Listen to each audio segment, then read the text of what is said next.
Hello friends, welcome to my another video. तो आज आम आलोचना करवा से चतुर्थ सेमिस्टर सिलेबस रे थिबा दशम पेपर चतुर्थ यूनिट महाजात्रा। तो कविवर राधानाथ रायंकर जो महाकाव्य श्रेष्ठ काव्य आधुनिक जुगर प्रथम महाकाव्य महाजात्रा प्रसंग बा महाजात्रा काव्यर सप्तम सर्गरे थिबा प्रसंग अमर सिंह उद्बोधन तार रिलेटेड किसी लॉन्ग क्वेश्चन एवं किसी शॉर्ट क्वेश्चन आम आलोचना करवा। परीक्षा उपयोगी अन्य notes long question short question जिते सबू आपड़ जदि पाई नाहंती ताले आम चैनल को विजिट करी +3 फोर्थ सेमिस्टर ग्रुप रे आपड़ सीधा सड़क जाई पाई परिबे एवं आगो ये टॉपिक वीडियो सब पाइबा आपड़ सब्सक्राइब कर रखते आम एमएस वीडियो ट्यूटोरियल चैनल को एवं ऑल नोटिफिकेशन बेल को प्रेस कर देथांतु एवं आम टेलीग्राम ग्रुप रे जदि आपड़ जॉइन होगा चाहते तार लिंक मुझे डिस्क्रिप्शन में देदेछि आप सीधा सड़क जाई जॉइन हो जातु। तो ये आम प्रश्न को आसवा। तो ये सम्यक आमर कवि परिचय किसी देछि। तो ये आधुनिक जुगर श्रेष्ठ कवि बा राधानाथ जुगर कवि कविवर राधानाथ राय 1848 मसीहा बालेश्वर जिलार केदारपुर ग्राम में जन्मग्रहण करते 1908 मसीह से मृत्युवरण करते। जो महाकाव्यर सप्तम सर्गर किसी कथावस्तु बा सारमर्म उपस्थापन कर आलोचना करना मु सीधा सड़क क्वेश्चन को जीवी यहाँ पढ़ी आप निजे तार सारमर्मटा को बुझी ने। आम प्रथम प्रश्न को जीवा। महाकाव्य महाजात्रा प्राच्य पाश्चात्य साहित्यर समन्वय किपरि घटी आलोचना कर अथवा महाजात्रा काव्य राधानाथ आहरण और मौलिकता संपर्क में विचार अनुसरण कर। दुईटी जाक एक परीक्षा उपयोगी प्रश्न बोली विवेचित होउछि। महाजात्रा एक असंपूर्ण महाकाव्य एटा गोटे शॉर्ट क्वेश्चन मध्य। महाजात्रा एक असंपूर्ण महाकाव्य राधानाथ प्रतिभार यह पुणी जययात्रा। राधानाथ हेले समन्वय और समीकरण कवि। से पुरातन को नूतन शैली रूप दे एक विस्मय सृष्टि करछन्ति किंतु एही विस्मय तांकर आहरणशील और एकांत मौलिकता पाई। महाजात्रा महाकाव्य राधानाथंकर आहरण कौशलता बेस सुरुचिपूर्ण और मौलिकता बेस आदर्शवादी। एथिरे नाही उन्नत कामनारे लेलिहान बा छद्म आवरण रे पापिष्ट दृष्टिपात। एथिरे अछि राधानाथंक तीव्र जातीयबोध और धार्मिक मतवाद जहाँ तांको प्रतिभा को करिछि चिरभास्वर। तेबे महाजात्रा विशेषकर राधानाथंक आहरण और मौलिकतार समन्वय रे काजोल्यमान। महाजात्रार आरंभ में कवि राधानाथ उत्कल प्रसिद्ध सारला ठाकुराणी को पंकजस्विनी देवा उज्ज्वल भारती सारले बोली संबोधन कर श्रीकृष्ण को महाप्राण युधिष्ठिरादि पांडव माने कौन कले ताहा दया बही बहिवाकू अनुरोध करछन्ति। एथिरे अछि कविंक उत्कल प्रीति और तीव्र धार्मिक चेतना। यह कविंक निजस्व मौलिकतार परिचय दिए किंतु एथिरे आहरण मध्य रूपलाभ करिछि। चतुरतार सह उत्कलतार प्राचीन विख्यात कवि माने कहीं सारला को कहीं अन्य देवदेवी को स्मृति करी काव्यर आरंभ करथिबार देखा जाए। राधानाथ एठारे सही परंपरा को अनुसरण करछन्ति किंतु से एठारे सारला को नमस्कार न करी जो कह कृपा बही कही प्रार्थना करछन्ति ताहा महाकवि मिल्टन को पैराडाइज लॉस्ट का महाकाव्य वर्णित सिंग हेवेनली मियस कथा स्मरण कराई दिए। राधानाथ तांकर महाजात्रा पूर्वती कौन काव्यर आरंभ में देवी वंदना करि नथांती। आलोच्य काव्य ताहा करिबा तांकर काव्यिक प्रतिभार एक व्यतिक्रम। तेबे ए व्यतिक्रम केवल तांकर पैराडाइज लॉस्ट महाकाव्यर प्रभाव सुस्पष्ट होइछि बोली कहिबाको हेबो। केतेक समालोचक कहती राधानाथंक एही देवी वंदना मूलक अछि बंगीय कवि माइकल मधुसूदन दत्तंक प्रभाव। राधानाथ तांको महाजात्रा रे जो देवी को संबोधन करी कहिबाकू कहिछन्ति ताहा पाश्चात्य प्रभाव कि प्राच्य प्रभाव ताहा ठीक भावे कहिहेब नाही। तेबे एहा जे राधानाथंकर एक आहरणशील मनोवृत्तिर परिचय प्रदान करे एथिरे संदेह नाही। राधानाथ महाभारतर स्वर्गारोहण पूर्व महाजात्रार कथावस्तु संग्रह करछन्ति। एहा तांकर आहरणशील मनोभित्ति मात्र एथिरे तांको अनेकांशर मौलिकता निहित। यदुवंशर ध्वंस श्रीकृष्ण देहत्याग प्रसंग अर्जुन द्वारकारु फेरिबा परे तांको ठारु युधिष्ठिर शुणिले एहा व्यास और सारला उभयंक महाभारत अछि। अर्जुन मुखरे एही प्रसंगर विस्तृत वर्णना महाभारत थिले मध्य राधानाथ स्वकाव्य रूप कल्पनार अनुकूल पंथा अवलंबन करी अति संख्या पर ताहार सूचना मात्र देइछन्ति। श्रीकृष्ण महाप्राणर ଆରମ୍ଭଠାରୁ ପାଣ୍ଡବଙ୍କ ମହାଯାତ୍ରା ଆରମ୍ଭ ପର୍ଯ୍ୟନ୍ତ କବି ମହାଭାରତ ଗ୍ରନ୍ଥକୁ ଆଶ୍ରୟ କରିଛନ୍ତି, କିନ୍ତୁ ପାଣ୍ଡବମାନଙ୍କର ତୀର୍ଥାଟନ ଓ ନାନା ସ୍ଥାନ ଭ୍ରମଣ ତାଙ୍କର ଏକାନ୍ତ ମୌଳିକତାର ପ୍ରତିରୂପ। ପାଣ୍ଡବମାନଙ୍କର ବାନପ୍ରସ୍ଥ ରୂପ ଧାରଣ କରି ତୀର୍ଥାଟନରେ ବାହାରିଲେ ହସ୍ତିନାରୁ ମଥୁରା, ପ୍ରୟାଗ, କାଶୀ, ବାରାଣାସୀ, ଅଯୋଧ୍ୟା, ନୈମିଷାରଣ୍ୟ, ଗୟା, ରାଜଗିରି, ତାମ୍ରଲିପି ଏବଂ ବଙ୍ଗ ବିଦେହ ପ୍ରଭୃତି ଅଞ୍ଚଳ ନାନା ତୀର୍ଥ ଭ୍ରମଣ କରି ନୀଳାଚଳ କ୍ଷେତ୍ରରେ ପହଞ୍ଚିବା ଘଟଣା ରାଧାନାଥ ଯେପରି ବର୍ଣ୍ଣନା କରିଛନ୍ତି, ତାହା ସେପରି ମହାଭାରତ ଗ୍ରନ୍ଥରେ ବର୍ଣ୍ଣିତ ନୁହେଁ। ପୁଣି ପାଣ୍ଡବମାନଙ୍କୁ କଳି ବୈକୁଣ୍ଠ ନୀଳାଚଳ ଧାମକୁ ଆଣିବା ଘଟଣା ରାଧାନାଥଙ୍କର ମୌଳିକତା ଓ ସ୍ୱକୀୟତାର ପରିଚୟ ଦିଏ। ଆଲୋଚ୍ୟ କାବ୍ୟରେ ରାଧାନାଥ ଯେଭଳି ଉତ୍କଳ ନଦନଦୀ, ପାହାଡ଼ ପର୍ବତ, ଅରଣ୍ୟ, ନଗର, ଦେବଦେବୀ ଆଦିର ବର୍ଣ୍ଣନା କରିଛନ୍ତି, ତାହାର ଉତ୍କଳ ପ୍ରତି ସମସ୍ତ ତାଙ୍କ ମୌଳିକ ଚିନ୍ତାଧାରାର ପରିପ୍ରକାଶରେ ସହାୟକ ହୋଇପାରିଛି। ରାଧାନାଥ ସ୍ୱକଳ୍ପନା ବଳରେ ମହାଯାତ୍ରାରେ ଭୌଗୋଳିକ ସଙ୍ଗତି ରକ୍ଷା କରି ତୀର୍ଥାଟନର ମାର୍ଗ ନିର୍ଣ୍ଣୟ କରିଛନ୍ତି। ଅଗ୍ନିଙ୍କ ସହିତ ପାଣ୍ଡବମାନଙ୍କର ନୀଳାଚଳ ଭେଟ ହୋଇଥିବା କଥା ମହାଭାରତ କିମ୍ବା ଅନ୍ୟ ପୁରାଣମାନଙ୍କରେ ନାହିଁ। କବି ନୀଳାଚଳର ମାହାତ୍ମ୍ୟ ଓ ଉତ୍କଳରେ ବିଷ୍ଣୁଙ୍କର 4 ଆୟୁଧର ଅବସ୍ଥିତି ଯୋଗୁଁ 4 ପ୍ରଧାନ କ୍ଷେତ୍ରରେ ପ୍ରାଧାନ୍ୟ ପ୍ରକଟନ କରିବା ଉଦ୍ଦେଶ୍ୟରେ କବି ଅଗ୍ନିକୁ ନୀଳାଚଳ ମହୋଦଧି ଗର୍ଭରୁ ଆବିର୍ଭାବ କରାଇଛନ୍ତି। ଏହା କବିଙ୍କର ମୌଳିକତାର ନିଦର୍ଶନ। ପୂର୍ବେ ଖାଣ୍ଡବଚନ ବହନ କାଳରେ ଅଗ୍ନି ବରୁଣଙ୍କଠାରୁ ଗାଣ୍ଡୀବ ଧନୁ ଓ ଅକ୍ଷୟ ତୁଣୀର ଆଣି ଅର୍ଜୁନଙ୍କୁ ଦେଇଥିଲେ। କୁରୁକ୍ଷେତ୍ର ଯୁଦ୍ଧ ପରେ ମହାପ୍ରଳୟ ମାର୍ଗରେ ଅର୍ଜୁନଙ୍କଠାରୁ ଏ ଅସ୍ତ୍ର ନେଇ ବରୁଣଙ୍କ ହସ୍ତରେ ସମର୍ପଣ କରିଦେବା ପ୍ରସଙ୍ଗ ମହାଭାରତରେ ବର୍ଣ୍ଣିତ ଅଛି ଏବଂ ଏହା ଲୋହିତ୍ୟା ନିକଟରେ ସଂଘଟିତ ହୋଇଥିବା କଥା କୁହାଯାଇଛି। ତେବେ ରାଧାନାଥ ଏହି ଘଟଣାକୁ ଉତ୍କଳରେ ସଂଗଠିତ କରାଇବାର ଉଦ୍ଦେଶ୍ୟ ହେଉଛି ଉତ୍କଳର ମହାତ୍ମ୍ୟ ବର୍ଣ୍ଣନା କରିବା। ଏହା କବିଙ୍କ ସ୍ୱକୀୟତାର ନିଦର୍ଶନ। ଆଦିମ ତାମସ ଗର୍ଭରୁ ବକ୍ରଙ୍କ ଆବିର୍ଭାବ ସ୍କନ୍ଧ ପୁରାଣରେ ଥିବାର ଜଣାଯାଏ। ଏ ପ୍ରସଙ୍ଗରେ ମିଲ୍ଟନଙ୍କ କେସ୍ ବା ପ୍ରଳୟର ବର୍ଣ୍ଣନା ଉଲ୍ଲେଖଯୋଗ୍ୟ। ଏମାନଙ୍କ ଭିତରେ ସାମ୍ୟର ଆଭାସ ଥିଲେ ମଧ୍ୟ ବିଷୟର ଐଶ୍ୱର୍ଯ୍ୟ ଓ ବର୍ଣ୍ଣନା ସୌନ୍ଦର୍ଯ୍ୟରେ ବହୁ ପ୍ରଭେଦ ଦେଖାଯାଏ। ଏହା ରାଧାନାଥଙ୍କ ଆହରଣଶୀଳ ବର୍ଣ୍ଣନାରେ ମୌଳିକତା ଫୁଟାଇବାରେ ଶିଳ୍ପ ଚାତୁରୀ ପ୍ରଭାବ ଓ ପରାକାଷ୍ଠା ଦର୍ଶାଏ। ଛବିଳ ଉତ୍କଳର ପ୍ରତ୍ୟେକ ଭାଗରେ ପ୍ରକୃତିର ରମଣୀୟ ଚିତ୍ର ଥିବା ଘଟଣା କବି ବେଶ ଚତୁରତାର ସହ ପ୍ରସଙ୍ଗକ୍ରମେ ଅବତାରଣା କରିଛନ୍ତି, ଯାହା ମହାଭାରତରେ ସ୍ୱର୍ଗାରୋହଣ ପର୍ବରେ ପରିଲକ୍ଷିତ ହୁଏ ନାହିଁ। ଏହା କବିଙ୍କର ନିଜସ୍ୱ ଚିନ୍ତାଧାରାର ପରିଚାୟକ। ପୁଣି ସହ୍ୟାଦ୍ରି ଶିଖର ଉପରେ ଅଗ୍ନି ଯୁଧିଷ୍ଠିରଙ୍କୁ ଯେଉଁ ଦିବ୍ୟ ଜ୍ଞାନ ପ୍ରଦାନ କରିଛନ୍ତି, ତାହା କବିବର ରାଧାନାଥ ମହାଭାରତକୁ ଆହରଣ କରିଛନ୍ତି। ଏଥିରେ ପାଶ୍ଚାତ୍ୟ ପ୍ରଭାବ ମଧ୍ୟ ପରିଲକ୍ଷିତ ହୁଏ। ଭବିଷ୍ୟ ଦର୍ଶନ କରିବାରେ ସାମର୍ଥ୍ୟ ହେବା ପାଇଁ ଅଗ୍ନିଦେବ ଯୁଧିଷ୍ଠିରଙ୍କ ଚକ୍ଷୁରେ ଦିବ୍ୟ ଜ୍ଞାନ ବଳି ଦେଇଛନ୍ତି। ଦୈପାୟନ ଋଷି ସଞ୍ଜୟଙ୍କ ଚକ୍ଷୁରେ ମଧ୍ୟ ଅଞ୍ଜନ ଦେଇ ଭାରତ ଯୁଦ୍ଧ ଦେଖାଇବାର ସୌଭାଗ୍ୟ ପ୍ରଦାନ କରିଥିଲେ, କିନ୍ତୁ ଏ ଦୁଇ ଅଞ୍ଜନ ଭିତରେ ଥିଲା ତାରତମ୍ୟ। ଯୁଧିଷ୍ଠିର ଦେଖିଥିଲେ ଭାରତର ଭବିଷ୍ୟତର ଦୃଶ୍ୟ, ସଞ୍ଜୟ ଦେଖିଥିଲେ ମହାଭାରତ ଯୁଦ୍ଧରେ ଘଟିଯାଇଥିବା ବର୍ତ୍ତମାନର ଘଟଣାବଳୀ। କିନ୍ତୁ ମନ୍ତବ୍ୟର ଭାଗ୍ୟ ବିପର୍ଯ୍ୟୟ ଦେଖାଇବା ପାଇଁ ମିଲ୍ଟନ ମାଇକେଲ ଆଡାମ୍ସଙ୍କ ଚକ୍ଷୁରେ ଯେଉଁ ଦିବ୍ୟଜ୍ଞାନ ଲଗାଇଥିଲେ, ଯୁଧିଷ୍ଠିରଙ୍କ ଚକ୍ଷୁରେ ଅଗ୍ନିଙ୍କ ଅଞ୍ଜନ ପ୍ରଲେପ ଠିକ୍ ତାହାରି ଅନୁରୂପ।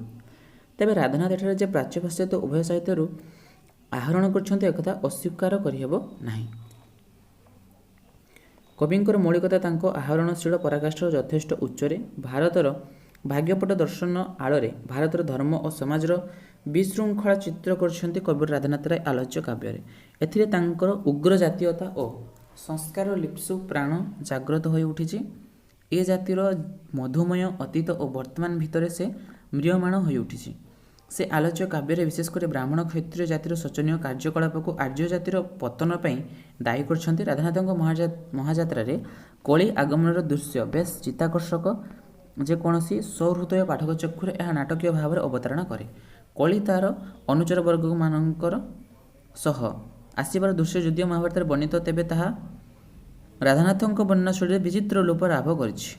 ଏଠାରେ କଳିର ବର୍ଣ୍ଣନା ଯେପରି କରିଛନ୍ତି, ତାହା ନୈଷେଧ କାବ୍ୟରେ ଥିବା କଳିର ରମଣୀୟ ଚିତ୍ର ଓ କାବ୍ୟରେ ଥିବା ଅନୁରୂପ ପ୍ରସଙ୍ଗର ବର୍ଣ୍ଣନାଶୈଳୀରେ ପ୍ରଲବ୍ଧ କବିଚିତ୍ର ଅଭିବ୍ୟକ୍ତି ପରି ମନେହୁଏ।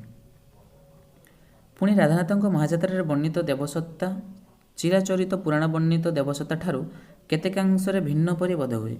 ସ୍ୱର୍ଗକୁ ଦେବସତ୍ତାର ସ୍ଥାନ ବୋଲି ରାଧାନାଥ ମନେ କରନ୍ତି ବି ଏଠାରେ ଉପସ୍ଥିତ ଦେବତାଙ୍କୁ ସେ ଏକ ସଦ୍ଗୁଣର ମୂର୍ତ୍ତି ରୂପେ କଳ୍ପନା କରିଛନ୍ତି ଏବଂ ସର୍ବଶ୍ରେଷ୍ଠ ସଦ୍ଗୁଣ ବା ଦେବଗୁଣ ଧର୍ମକୁ ଧର୍ମରାଜ ରୂପ ଦେଇ ସଭାର ଶ୍ରେଷ୍ଠ ଦେବ ରୂପେ ପ୍ରତିପାଦନ କରିଛନ୍ତି। ପୁଣି ଯୁଧିଷ୍ଠିର ମଧ୍ୟ ଧର୍ମରାଜ ନାମରେ ପରିଚିତ ହୋଇଥିବାରୁ ଏହି ନାମରେ କବି ଗୁରୁତ୍ୱ ଦେଇଥିବାର ଅନୁମିତ ହୁଏ।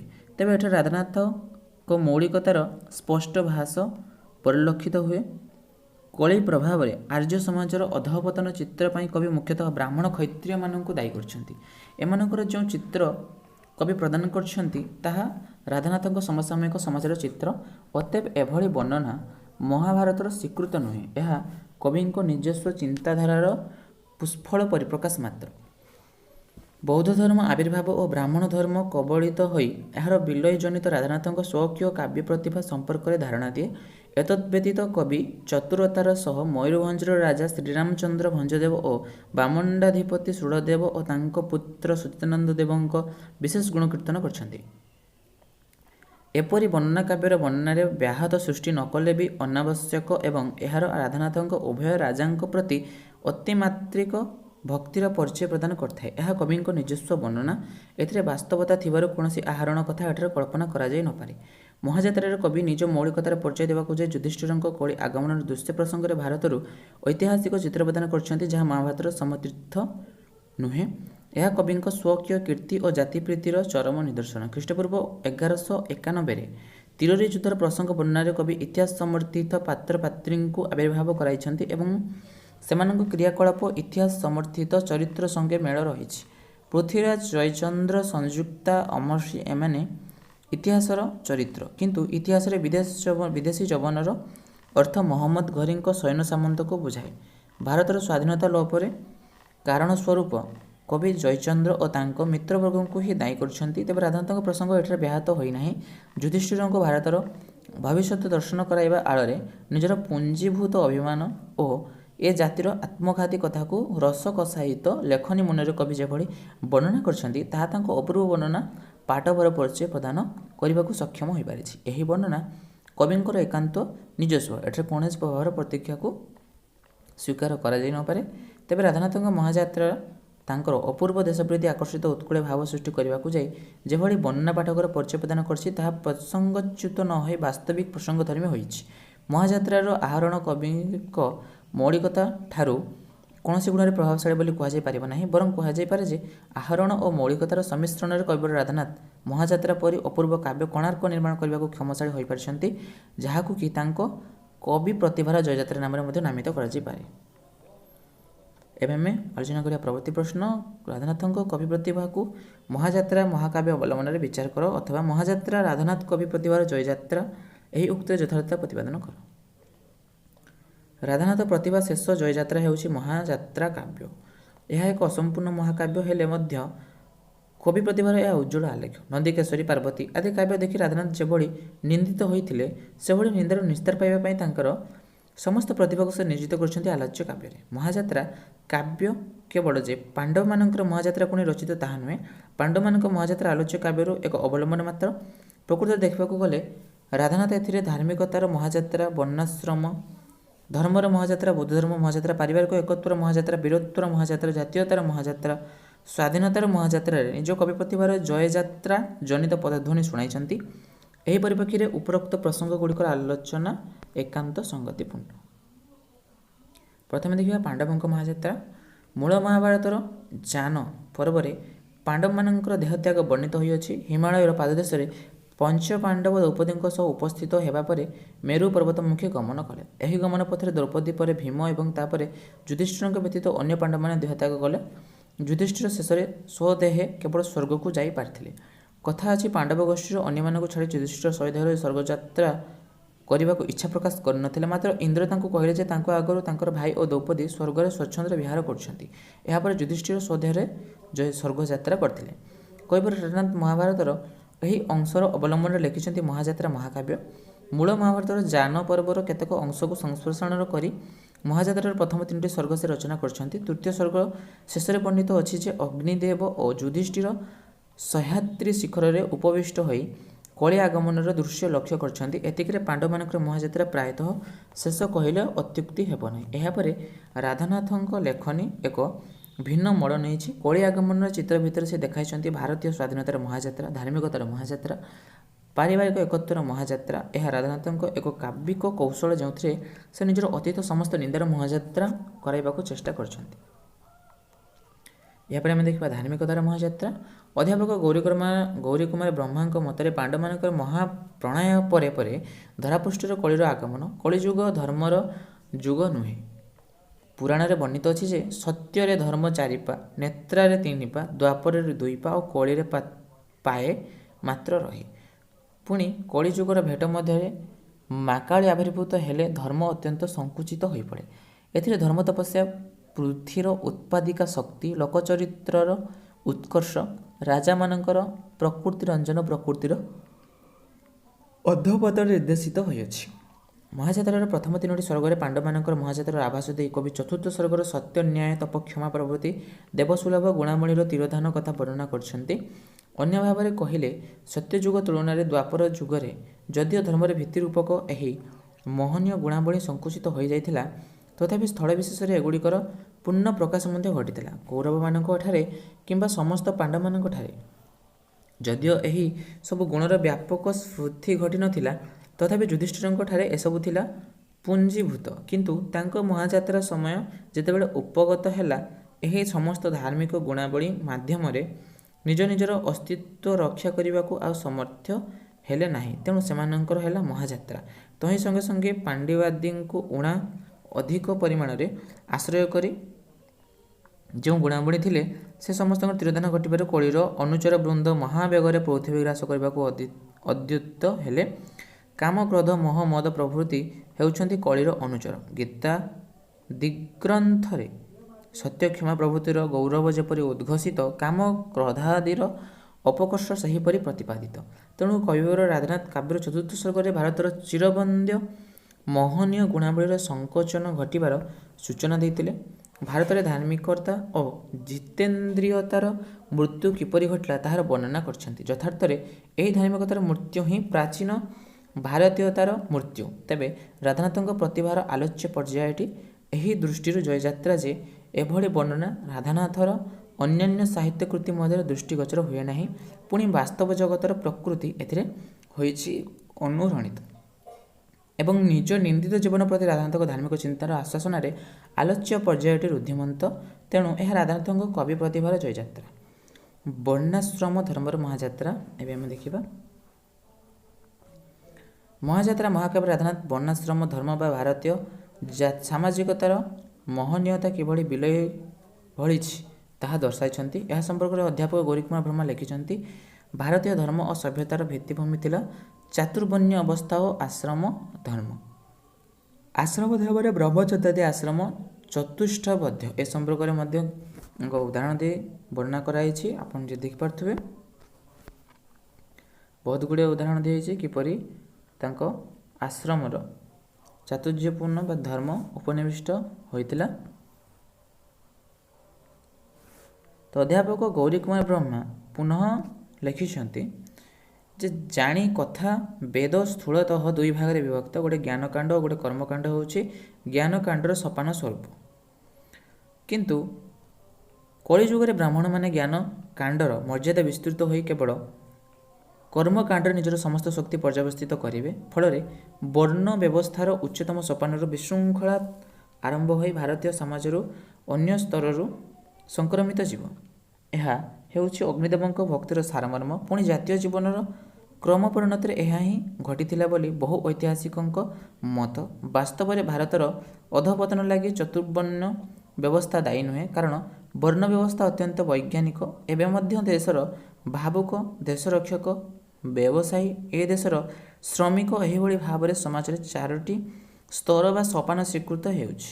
ରାଧାନାଥ ଚାତୁର୍ବର୍ଣ୍ଣ୍ୟ ବ୍ୟବସ୍ଥାର ବିଶୃଙ୍ଖଳା ଜନିତ ଭାରତୀୟ ଅଧଃପତନର ସୂଚନା ଦେଇ ଭାରତୀୟ ସାମାଜିକ ବ୍ୟବସ୍ଥାର କିପରି ମହାଯାତ୍ରା ଘଟିଲା ତାହାର ଏକ ସୁନ୍ଦର ଚିତ୍ର ଅଙ୍କନ କରିଛନ୍ତି।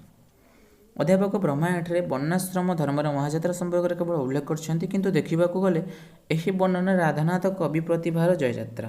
କାରଣ ରାଧାନାଥ ତାଙ୍କର ଅନ୍ୟ କୌଣସି କାବ୍ୟରେ ଏଭଳି ଭାରତୀୟ ସାମାଜିକ ଅଧୋଗତିର ଚିତ୍ର ବର୍ଣ୍ଣନା କରିନାହାନ୍ତି। କେବଳ ଏଭଳି ବର୍ଣ୍ଣନା ପାଇଁ ନୁହେଁ, ମହାଯାତ୍ରାରେ ସ୍ୱଦେଶ ପ୍ରୀତି, ଉତ୍କଳୀୟତାର ପଦଧ୍ୱନି, ପୌରାଣିକତାର ଐତିହାସିକ ଅଭିବ୍ୟକ୍ତିର ଚିତ୍ର ପ୍ରସ୍ଫୁଟନ କରି କବିବର ନିଜ ପ୍ରତିଭାର ଜୟଯାତ୍ରା ଗାଇଛନ୍ତି କହିଲେ ଅତ୍ୟୁକ୍ତି ହେବ ନାହିଁ। ଏହାପରେ ଆମେ ଦେଖିବା ବୌଦ୍ଧ ଧର୍ମରେ କିପରି ଜୟଯାତ୍ରା ବା ମହାଯାତ୍ରା ଘଟିଛି। ରାଧାନାଥ ଥିଲେ ରୁଷ ଦ୍ୱେଷୀ କବି, କିନ୍ତୁ ଯେତେବେଳେ ବନ୍ଦନା ପରିବର୍ତ୍ତେ ତାଙ୍କର ରୂପନ୍ୱେଷିତା ହେତୁ ସେ ନିନ୍ଦାର ପାତ୍ର ହେଲେ ସେତେବେଳେ ସେ ନିଜର କାବ୍ୟିକ ଦିଗ ପରିବର୍ତ୍ତନ କଲେ। ମହାଯାତ୍ରା ତାଙ୍କର ଏହି କାବ୍ୟିକ ଦିଗ ପରିବର୍ତ୍ତନର ଏକ ସୁଫଳ, ଯାହାକି ତାଙ୍କର ପ୍ରତିଭାର ଶ୍ରେଷ୍ଠ ନିଦର୍ଶନ ଓ ଜୟଯାତ୍ରା। ଏହି ମହାଯାତ୍ରାର ଅନ୍ତରାଳରେ ପରିସ୍ଫୁଟନ ହୋଇଛି ତାଙ୍କ ପ୍ରତିଭାର ଜୟଯାତ୍ରା। ଭାରତ ଭୂମିର ଅଧଃପତନକୁ ଦେଖି ଶାକ୍ୟସିଂହ ବୁଦ୍ଧଦେବ ନିଜର ସମସ୍ତ ସୁଖ ଭୋଗବିଳାସକୁ ଜଳାଞ୍ଜଳି ଦେଇ ମନୁଷ୍ୟକୁ ମୁକ୍ତିର ମାର୍ଗ ଦର୍ଶାଇବା ପାଇଁ ସାଧନା ଆରମ୍ଭ କଲେ। ଯାହା ସେ ସିଦ୍ଧି ପାଇଲେ ତାକୁ ହିଁ ସେ ପ୍ରଚାର କଲେ। ଏହି ପାପ ପଙ୍କିଳ ସଂସାର ମଧ୍ୟରେ ତାହା ବୌଦ୍ଧ ଧର୍ମ ନାମରେ ହେଲା ପରିଚିତ। ଭାରତ ଭୂମିରେ ଏହା ଉତ୍ପତ୍ତି ଓ ପ୍ରଗତି ହୋଇ କିପରି କାଳକ୍ରମେ ତାହା ଭାରତବର୍ଷରୁ ବିତାଡ଼ିତ ହୋଇଛି, ସେହି ଚିତ୍ର ରାଧାନାଥ ପ୍ରଦାନ କରିଛନ୍ତି ମହାଯାତ୍ରା ମହାକାବ୍ୟରେ। ବୌଦ୍ଧ ଧର୍ମର ପ୍ରସାରରେ ବ୍ରାହ୍ମଣମାନେ ଅତିଷ୍ଠ ହୋଇପଡ଼ିଲେ। ସେମାନଙ୍କ ପ୍ରତିପତ୍ତି ହୀନପ୍ରଭା ହେବା ଆଶଙ୍କାରେ ସେମାନେ ଚାହିଁଲେ ବୌଦ୍ଧ ଧର୍ମର ବିଲୟ। ଏହି ବୌଦ୍ଧ ଧର୍ମର ବିଲୟରେ ଚିତ୍ର ଅଗ୍ନି ବର୍ଣ୍ଣନା କରିଛନ୍ତି ଯୁଧିଷ୍ଠିରଙ୍କ ଆଗରେ। ଏହା ମଧ୍ୟ ଏକ ଉଦାହରଣ ଦେଇ ତାକୁ ବିଶ୍ଳେଷଣ କରାଯାଇଛି। ଏହାପରେ ଆମେ ପରବର୍ତ୍ତୀ ପଏଣ୍ଟ ଆଲୋଚନା କରିବା ପାରିବାରିକ ଏକତ୍ୱର ମହାଯାତ୍ରା। ରାଧାନାଥଙ୍କ ଅନେକ କାବ୍ୟରେ ପରିବାରର ଚିତ୍ର ପ୍ରଦାନ କରାଯାଇଛି, ମାତ୍ର ସେଥିରେ ନାହିଁ ରାଧାନାଥଙ୍କ କ୍ଷୋଭଭାବ ବ୍ୟତିବ୍ୟସ୍ତ ମନୋଭାବ। ତାହା ତାଙ୍କ ରୋମାଣ୍ଟିକ ମନୋଭାବର ପରିପ୍ରକାଶ ମଧ୍ୟରେ ରୁଦ୍ଧିମନ୍ତ। କିନ୍ତୁ ତାଙ୍କ କବି ପ୍ରତିଭାର ଜୟଯାତ୍ରା ଭାବେ ମହାଯାତ୍ରା ମହାକାବ୍ୟରେ ଯେଉଁ ପରିବାରର ଚିତ୍ର ପ୍ରଦାନ କରାଯାଇଛି ସେଥିରେ ଅଛି ନୈରାଶ୍ୟ ଜର୍ଜରିତ ମନୋବୃତ୍ତି ଓ ପ୍ରଚଣ୍ଡ କ୍ଷୋଭ। କାରଣ ମହାଯାତ୍ରାରେ ଘଟିଛି ପାରିବାରିକ ଏକତ୍ୱର ମହାଯାତ୍ରା, ଯାହା ଏ ଦେଶର ଭବିଷ୍ୟତ ପାଇଁ ଶୁଭ ସୂଚକ ନୁହେଁ। ଭାରତୀୟ ଜାତୀୟ ଇତିହାସରେ ପାରିବାରିକ ଐକ୍ୟ ଓ ଅଖଣ୍ଡତାର ଏକ ବିଶିଷ୍ଟ ନିଦର୍ଶନ ହେଉଛି ସାମାଜିକ ପବିତ୍ରତାର ପରିବାର ରୂପୀ ମହାନୁଷ୍ଠାନ। କିନ୍ତୁ ପାଣ୍ଡବମାନଙ୍କ ସ୍ୱର୍ଗାରୋହଣ ସମୟରୁ କଳିଯୁଗର ପ୍ରବର୍ତ୍ତନ ସଙ୍ଗେ ସଙ୍ଗେ ପାରିବାରିକ ଐକ୍ୟ ବନିଷ୍ଠ ହେବାକୁ ବସିଲା ଷଷ୍ଠ ସ୍ୱର୍ଗରୁ। ଅଗ୍ନିଦେବଙ୍କ ପ୍ରଦତ୍ତ ଦୈବଜ୍ଞାନ ଯୋଗରେ ଭାରତରେ ଯୌବନ ଆଧିପତ୍ୟ କରୁଣ ଦୃଶ୍ୟ ଭାତୃ ବିଭେଦର ଭୀଷଣ ଦୃଶ୍ୟ ଦେଖି ଧର୍ମନନ୍ଦନ ଯୁଧିଷ୍ଠିର ମର୍ମାହତ ହୋଇପଡ଼ିଛନ୍ତି। ଯେତେବେଳେ ପୃଥ୍ୱୀରାଜ ଓ ଜୟଦେବ ଦ୍ୱନ୍ଦ୍ୱ ଓ ତାହାର ପରିଣାମରେ ଯବନମାନଙ୍କର ଭାରତ ଆକ୍ରମଣର ଦୃଶ୍ୟ ଯୁଧିଷ୍ଠିରଙ୍କ ଦୃଷ୍ଟି ପଥାରୂଢ଼ ହେଲା, ଅଗ୍ନିକୁ ସମ୍ବୋଧନ କରି ସେ କହିଥିଲେ। ଏକ ଉଦାହରଣ ମାଧ୍ୟମ ଦେଇ ଏଠାରେ ମଧ୍ୟ ଏକ ବିଶ୍ଳେଷଣ କରାଯାଇଛି, ଆପଣ ନିଜେ ଦେଖିନେବେ। ଆମେ ପରବର୍ତ୍ତୀ ପଏଣ୍ଟକୁ ଯିବା ବୀରତ୍ୱର ମହାଯାତ୍ରା। ତ ବୀରତ୍ୱର ମହାଯାତ୍ରା ଏତେ ଇମ୍ପୋର୍ଟାଣ୍ଟ ନୁହେଁ। ଏପରେ ଆମେ ଜାତୀୟତାର ମହାଯାତ୍ରା ଦେଖିବା। କବିବର ରାଧାନାଥ ଦେଶପ୍ରେମୀ ଥିଲେ କି ନାହିଁ ସେ ବିଷୟରେ ମତାନ୍ତର ଦେଖାଯାଉଥିଲେ ହେଁ ସର୍ବଭାରତୀୟ ବିଚାରରେ ଚିଲିକା ଓ ମହାଯାତ୍ରାର ଛତ୍ରେ ଛତ୍ରେ କବିଙ୍କର ଦେଶାତ୍ମବୋଧର ମୁଦ୍ରା ସ୍ପଷ୍ଟ ଭାବରେ ଅଙ୍କିତ। ରାଧାନାଥ ପରିଣତ ବୟସରେ ମହାଯାତ୍ରା ଭଳି ମହାକାବ୍ୟର ପରିକଳ୍ପନା କରି କେବଳ ମହାକବିତ୍ୱର ଏକ ବିଚିତ୍ର ଚିତ୍ରଶୈଳୀ ନିର୍ମାଣ କରିନାହାନ୍ତି, ତହିଁ ସଙ୍ଗେ ସଙ୍ଗେ ଉଦାତ୍ତ ନୈତିକ ଚେତନାର ଏକ ସାରସ୍ୱତ ମହାମନ୍ଦିର ନିର୍ମାଣ କରିଯାଇଛନ୍ତି। ମହାଯାତ୍ରା ମହାକାବ୍ୟରେ ଭାରତୀୟତାର ମହାଯାତ୍ରା ଘଟିଛି, ଅର୍ଥାତ୍ ଭାରତର ସାମାଜିକ ଜୀବନଧାରା ସାଂସ୍କୃତିକ ବିପର୍ଯ୍ୟୟ ବୀରତ୍ୱର ବିଲୟ ଯେଭଳି ବର୍ଣ୍ଣିତ, ସେଥିରୁ ସ୍ପଷ୍ଟ ପ୍ରମାଣିତ ହୋଇଛି ଯେ ବୀରଭୂମି ଭାରତର ସ୍ୱାତନ୍ତ୍ରତାର ହୋଇଛି ଅବକ୍ଷୟ। ଏହି ବର୍ଣ୍ଣନାରେ ରାଧାନାଥଙ୍କର ସ୍ୱଦେଶ ଅବକ୍ଷୟ ଭାବାବେଶର ମାନସିକ ବିବ୍ରତା ଲକ୍ଷ୍ୟ କରାଯାଇଥାଏ। ଭାରତୀୟ ମହାଯାତ୍ରାର ଚିତ୍ରରେ କବି ପ୍ରତିଭାର ଜୟଯାତ୍ରାର ପ୍ରତିଧ୍ୱନି ହିଁ ଶୁଣିବାକୁ ମିଳୁଛି। ସର୍ବୋପରି କୁହାଯାଇପାରେ ଯେ ମହାଯାତ୍ରା ମହାଭାରତୀୟ ଭାବରେ ଏଭଳି ପରିପୂର୍ଣ୍ଣ ପ୍ରାଣ ପ୍ରାଚୁର୍ଯ୍ୟ ପୁଷ୍ଟି ଓ ପ୍ରେରଣା ପୁଲକି ହୋଇଉଠିଛି ଯେ ଭାରତୀୟ ଦରବାରରେ ଏହା ଯଥାର୍ଥରେ ଉପସ୍ଥାପିତ ହେଲେ ରାଧାନାଥ କବି ପ୍ରତିଭା ପ୍ରକୃଷ୍ଟ ପରାକାଷ୍ଠା ନିଦର୍ଶନ କରିପାରିବ। ଏହିସବୁ ବର୍ଣ୍ଣନା ଭାବନା ଓ ଚିତ୍ର ଦର୍ଶନଜନିତ ବକ୍ତବ୍ୟ ରାଧାନାଥଙ୍କ ଅପୂର୍ବ କାବ୍ୟଯାତ୍ରାର ପ୍ରକଟନ ତାଙ୍କ ପ୍ରତିଭାର ଶ୍ରେଷ୍ଠ ନିଦର୍ଶନ କଥା ହିଁ ପ୍ରମାଣିତ କରିଥାଏ। ଅନ୍ୟପକ୍ଷରେ କହିବାକୁ ଗଲେ ଆଲୋଚ୍ୟ ମହାକାବ୍ୟଟି ସବୁ ଦିଗରୁ ତାଙ୍କ କବି ପ୍ରତିଭାର ଅମର ଓ ଅକ୍ଷୟ ଜୟଯାତ୍ରା। ତ ପରବର୍ତ୍ତୀ ପ୍ରଶ୍ନ ଆମେ ଏଇଠାରେ ହିଁ ଏହାର ପାର୍ଟ 1 ଭିଡ଼ିଓ ସମାପ୍ତ କରିବା, କାରଣ ଏହାପରେ ଆମେ ଆଉ କିଛି ଲଙ୍ଗ କ୍ୱେଶ୍ଚନ୍ ଏବଂ ସର୍ଟ କ୍ୱେଶ୍ଚନ୍ ଗୋଟେ ଭିଡ଼ିଓରେ ହିଁ ନେଇ ଆସିବି। ଯଦି ମୁଁ ସବୁଗୁଡ଼ିକ ଆଲୋଚନା କରିବି ତାହେଲେ ଭିଡ଼ିଓଟି ବହୁତ ହି ଲଙ୍ଗ ହେଇଯିବ, ଯାହାକି ଶେଷ ପର୍ଯ୍ୟନ୍ତ ଦେଖିବା ଯେଉଁ ଆମର ଧୈର୍ଯ୍ୟର ପାଠ ହେବ ନାହିଁ। ତେଣୁ ଏଠି ଆମେ ପାର୍ଟ ଭିଡ଼ିଓରେ ଏତିକି ହିଁ ଲଙ୍ଗ କ୍ୱେଶ୍ଚନ୍ ଆଲୋଚନା କରିବା। ପରବର୍ତ୍ତୀ ସମୟରେ ଏହାର ଯେଉଁ ଅନ୍ୟ କିଛି ଲଙ୍ଗ କ୍ୱେଶ୍ଚନ୍ ଏବଂ କିଛି ସର୍ଟ କ୍ୱେଶ୍ଚନ୍ ମୁଁ ପାର୍ଟ 2 ଭିଡ଼ିଓରେ ଆଲୋଚନା କରିବି। ତ ଆଶା କରୁଛି ଭିଡ଼ିଓଟି ନିଶ୍ଚିତ ହିଁ ହେଲ୍ପଫୁଲ୍ ହେବ ଏବଂ ପରୀକ୍ଷା ପାଇଁ ଉପଯୋଗୀ ମଧ୍ୟ ହେବ। ତ ଆଜି ପାଇଁ ଥିଲା ଏତିକି। ଭିଡ଼ିଓଟି ଯଦି ଭଲ ଲାଗିଥାଏ ତାହେଲେ ଲାଇକ୍ ସେୟାର ଏବଂ କମେଣ୍ଟ କରି ଆମକୁ ଜଣାନ୍ତୁ। ଭିଡ଼ିଓଟି ଶେଷ ପର୍ଯ୍ୟନ୍ତ ଦେଖିଥିବାରୁ ଆପଣଙ୍କୁ ବହୁତ ବହୁତ ଧନ୍ୟବାଦ।